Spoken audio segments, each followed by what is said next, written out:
کسی زمانے میں ایک بادشاہ تھا جس نے 10 جنگلی کتے پالے ہوئے تھے۔ اس کے وزیروں میں سے جب بھی کوئی وزیر غلطی کرتا تھا، بادشاہ اسے ان کتوں کے آگے پھینکوا دیتا تھا۔ کتے اس کی بوٹیاں نوچ نوچ کر مار دیتے تھے۔ ایک بار بادشاہ کے ایک خاص وزیر نے بادشاہ کو غلط مشورہ دے دیا جو بادشاہ کو پسند نہیں آیا۔ اس نے فیصلہ سنایا کہ وزیر کو کتوں کے آگے پھینک دیا جائے۔ وزیر نے بادشاہ سے التجا کی کہ حضور، میں نے 10 سال آپ کی خدمت میں دن رات ایک کیے ہیں اور آپ ایک غلطی پر مجھے اتنی بڑی سزا دے رہے ہیں۔ آپ کا حکم سر آنکھوں پر، لیکن میری بے لوث خدمت کے عوض مجھے آپ صرف 10 دنوں کی مہلت دیں، پھر بلا شبہ مجھے کتوں میں پھینکوا دیں۔ بادشاہ یہ سن کر 10 دن کی مہلت دینے پر راضی ہو گیا۔ وزیر وہاں سے سیدھا رکھوالے کے پاس گیا جو ان کتوں کی حفاظت پر مامور تھا، اور جا کر کہا، مجھے 10 دن ان کتوں کے ساتھ گزارنے ہیں اور ان کی مکمل رکھوالی میں کروں گا۔ رکھوالا وزیر کے اس فیصلے کو سن کر چونکا، لیکن پھر اجازت دے دی۔ ان 10 دنوں میں وزیر نے کتوں کے کھانے پینے، اوڑھنے بچھونے، نہلانے تک کے سارے کام اپنے ذمے لے کر نہایتی تنزیہ کے ساتھ سر انجام دیے۔ 10 دن مکمل ہوئے۔ بادشاہ نے اپنے پیادوں سے وزیر کو کتوں میں پھینکوایا، لیکن وہاں کھڑا ہر شخص اس منظر کو دیکھ کر حیران ہوا کہ آج تک نہ جانے کتنے ہی وزیر ان کتوں کے نوچنے سے اپنی جان گنوا بیٹھے، لیکن آج یہی کتے اس وزیر کے پیروں کو چاٹ رہے ہیں۔ بادشاہ یہ سب دیکھ کر حیران ہوا اور پوچھا، کیا ہوا ان کتوں کو؟ وزیر نے جواب دیا، بادشاہ سلامت، میں آپ کو یہی دکھانا چاہتا تھا کہ میں نے صرف 10 دن ان کتوں کی خدمت کی اور یہ میرے ان 10 دنوں میں کیے گئے احسانات بھول نہیں پا رہے،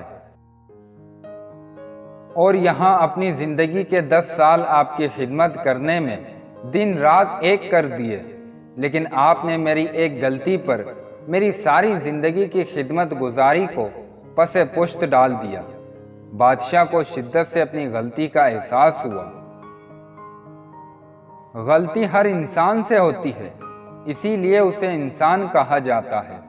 اگر غلطی نہ کرے تو اسے فرشتہ کہا جاتا۔ اس لیے اپنی غلطیوں کو محسوس کرتے ہوئے دوسروں کی غلطیوں کو معاف کرنا بھی سیکھیں۔ یہ ضروری نہیں کہ ہماری ذات سب کو ہی پسند آ جائے۔ ہر انسان میں کچھ خامیاں تو کچھ خوبیاں ہوتی ہیں۔ ایسا کوئی انسان ہی نہیں جس میں کوئی خامی نہ ہو،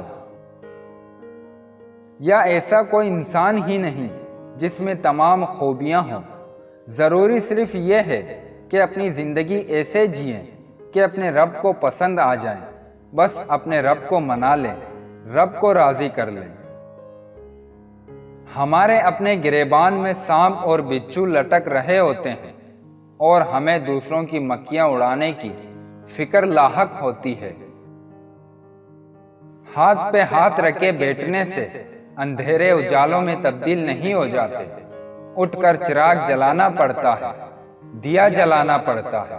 خود سے کچھ نہیں ہوتا، تھوڑی کوشش لازم ہے۔ دنیا میں ناممکن صرف وہ کام ہے جو آپ کرنا نہیں چاہتے۔ لوگوں پر ایک وقت ایسا بھی آئے گا کہ آدمی اس کی پرواہ نہیں کرے گا کہ وہ حلال کما رہا ہے یا حرام۔ انسان چاند پر پہنچ گیا، سمندروں کی تہہ تک پہنچ گیا، لیکن افسوس انسان انسانیت تک نہ پہنچ سکا۔ بہت سی غلطیاں ہوئی زندگی میں، لیکن جو غلطیاں لوگوں کو پہچاننے میں ہوئی ان کا خمیازہ سب سے زیادہ ہے۔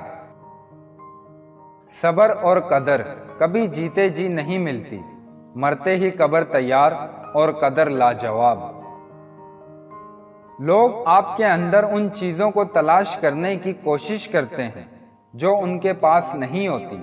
یہی تلاش آپ کی اہمیت طے کرتی ہے۔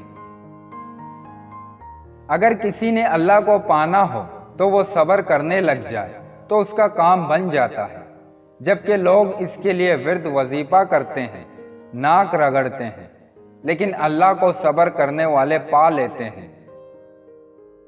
زندگی میں دو طرح کے لوگوں سے ہمیشہ دور رہو، ایک وہ جو دوسروں کے لیے کینہ بغض پالے، دوسرا وہ جو تم پر مرضی چلانا چاہے۔ حجاب کرنے والی خواتین کبھی کینسر میں مبتلا نہیں ہوتی۔ محبت کسی ایسے شخص کو تلاش نہیں کرتی جس کے ساتھ رہا جائے، بلکہ محبت تو کسی ایسے شخص کو تلاش کرتی ہے جس کے بغیر نہ رہا جائے۔ بے وقوف لوگ اپنے ذہن پر کنٹرول کرنے کے بجائے لوگوں کے ذہن پر طاقت آزمائی شروع کر دیتے ہیں۔ آج کل لوگ اپنا آدھا وقت انجان لوگوں کو امپریس کرنے میں اور آدھا وقت اپنوں کو اگنور کرنے میں گزارتے ہیں۔ بے قدر انسان اس اناڑی جوہری کی مانند ہے جس کا دامن ہیروں سے خالی ہو جاتا ہے اور پتھروں سے بھر جاتا ہے۔